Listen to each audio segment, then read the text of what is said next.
Bonsoir à tous, ici Monsieur Cacahuète et ce soir nous sommes vendredi 25 mai 2018 et il est 22h19. Alors la dernière fois on avait regardé quoi? C'était toi qui avais choisi?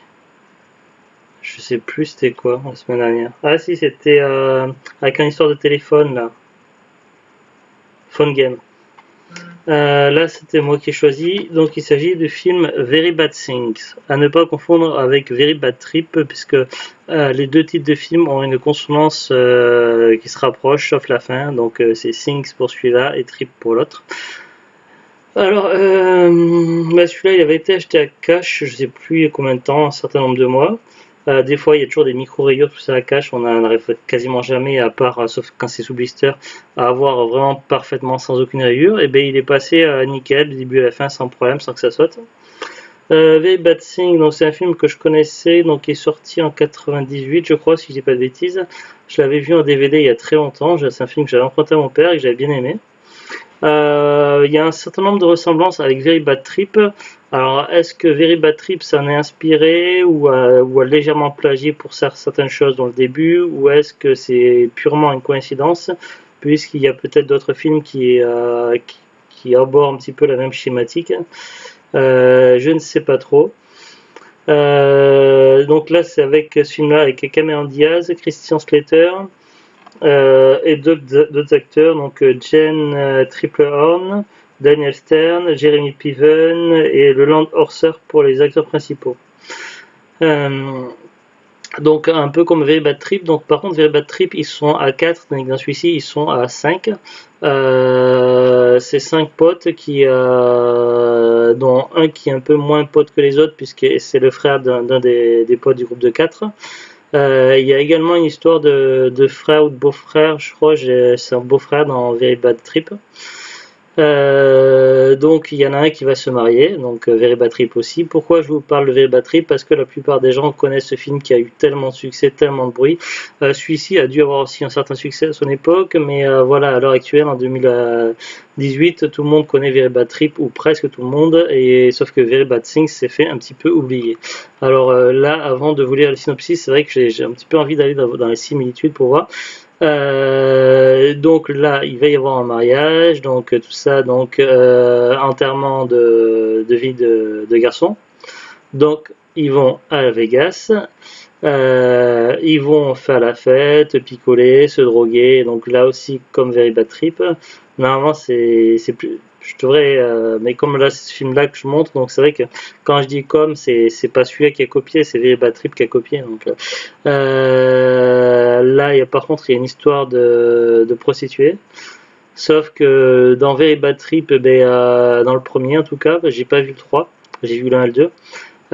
C'est un des garçons qui disparaît, c'est celui qui va se marier, ils doivent le retrouver, donc ils doivent reconstituer ce qui s'est passé la veille. Tandis que là, il y a un malencontreusement accident et il y a une personne qui meurt. Du moins là c'est pour le début, je vais rien dire de plus pour pas spoiler. Par contre donc ils auront deux options, donc soit appeler la police et dire ce qui s'est passé en prenant le risque qu'il manque de crédibilité et que du coup ils finissent tous en prison alors qu'il n'y en a qu'un seul qui est responsable de l'accident. Pourquoi? Tout simplement parce qu'ils ont foutu le bordel dans la piole qu'ils louaient à Las Vegas. Ils ont joué au catch, ils sont drogués, ils ont bu, tout ça, donc c'est sacré merdier. Donc il y en a un des deux, celui qui a le plus de gueule, celui qui parle beaucoup, qui a la tchatch, qui propose aux autres la deuxième solution. Et il leur fait bien comprendre qu'ils n'ont pas le choix, qu'ils sont obligés de suivre son choix. Et l'autre option est évidemment de faire disparaître l'accident. Ce qui va se passer par la suite, c'est que les circonstances vont faire qu'ils vont finir par craquer les uns après les autres, et il y aura d'autres accidents évidemment. Je ne vais pas dire quoi pour pas spoiler, mais voilà, ça va très mal finir. Au niveau de l'humour, donc c'est vraiment ça n'a rien à voir avec le genre d'humour de Very Bad Trip. Very Bad Trip c'est plus dans l'humour style pipi caca à l'American Pie, Tandis que Very Bad Things, c'est déjà plus fin et c'est plus c'est dans l'humour sombre, un petit peu glauque, c'est vraiment dans l'humour noir. Ça se rapproche plus de l'humour britannique, on va dire, par rapport à tout ce qui est Very Bad Trip ou American Pie, donc c'est pas le même genre d'humour déjà. Après, le jeu des acteurs est impeccable. Franchement, ils jouent tous leur rôle à la perfection, sont parfaitement crédibles. Euh, je regarde principalement les films en VF. Ben pour The Glut, c'est plus simple parce que les sous-titrages sont pas évidents à lire. Franchement, donc des fois la VF n'est pas à la hauteur de la VO des acteurs, mais là la VF elle est vraiment parfaite, il n'y a rien à redire.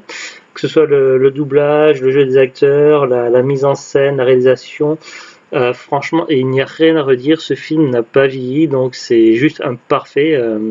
Voilà, c'est un film qui ne vieillit pas et qui a aucun reproche à faire. Moi, pour moi, il est tout simplement parfait. Est-ce que tu es d'un avis différent ou pas, Zugut? T'es toujours là? Allô? Je crois qu'on l'a perdu. Alors, donc, je vais vous lire le synopsis au dos. Alors, déjà, il y a des petites phrases. Là, par contre, sur la recto, il y a marqué la comédie la plus sauvage de l'année. Sur le verso, donc il y a marqué un hallucinant jeu de massacre bourré d'humour noir par Ciné Live. Ça a été noté 3 étoiles par Studio, 3 étoiles par Ciné Life, 3 étoiles par Le Figaro, 3 étoiles par Le Parisien, 3 étoiles par Voici, 3 étoiles par VSD. C'est bien de mettre des étoiles, mais par contre, ne connaissant pas le barème, donc je ne sais pas si c'est noté 3 sur 3 ou 3 sur 5 ou 3 sur 100 étoiles, je ne sais pas. Alors, donc le scénario, donc ils nous disent dans quelques jours, Laura, incarnée par Cameron Diaz, va se marier. En attendant, Boyd, Christian Slater, organise l'enterrement de vie de garçon du futur marié. Et voilà les 5 amis d'enfance partis pour un week-end de fiesta direction Las Vegas. Mais le soir même, dans la chambre d'hôtel, la fête tourne court car elle se retrouve accidentellement avec le cadavre d'une stripteaseuse sur les bras. Une comédie hilarante à l'humour ravageur et au ton féroce, menée tambour battant par Cameron Diaz, donc connu d'un Mari à tout prix, extraordinaire à en affoler du mariage, et Christian Slater, Broken Arrow, magistral en témoin déjanté. J'ai pas vu beaucoup de films de Christian Slater, mais c'est un acteur que j'aime bien et dans tous les films que j'ai vus, j'ai trouvé juste parfait. Que ce soit en rôle de gentil, mais méchant, en rôle ambigu, tout ça, je le trouve juste bien. Rien à redire, je l'ai beaucoup aimé dans Pluie d'enfer avec Morgan Freeman. Bon, c'est un petit film, c'est pas un grand film, mais je le trouve vraiment cool. Je l'ai surtout adoré Christian Slater dans le film True Romance. Pour moi, c'est un de mes préférés, le film True Romance, qui est vraiment génial, que je recommande vraiment. Donc voilà, après ils nous mettent aussi sur le verso avec Jeanne Triplehorn qui a joué dans Basic Instinct, Daniel Stern qui a joué dans Maman j'ai raté l'avion, Jeremy Piven qui a joué dans It, je sais pas comment on prononce, et Leland Orser qui a joué dans Alien Resurrection, donc Alien 4. Maxi DVD, donc par rapport à l'édition DVD, donc c'est une des plus anciennes, je pense. Le film 16 neuvième ou 4 tiers, les chapitres, les versions américaines et françaises, la bande-annonce, un making-of exclusif avec des coulisses, tournage et des interviews inédites. Vous voyez, dans le style de présentation, derrière, ça se voit que ça fait partie des premiers DVD, comment ils étaient faits un petit peu, tout ça. Donc après, ça a évolué, mais c'est pas dans les tout récents, c'est sûr. Voilà, donc par rapport à la qualité de DVD, tout ça, donc nous on l'a vu sur une télé catholique, ça passait excellent, donc rien à redire, tout ça. Voilà, donc j'ai à peu près tout dit parce que je ne peux vraiment pas vous en dire plus sur le scénario parce que ça serait trop dommage de vous spoiler. Si vous aimez bien donc l'humour noir, tout ce qui est ce genre de comédie, tout ça, avec des histoires qui se passent à Las Vegas et que ça tourne vraiment à travers, que les personnages commencent à péter les plombs au fur et à mesure. Ce genre de film devrait vous plaire, franchement, voilà. En regardant ce film-là, ne vous entendez pas à voir Very Bad Trip. Autant j'ai beaucoup aimé le premier Very Bad Trip, le 2 j'ai moyennement aimé, j'ai pas regardé le 3.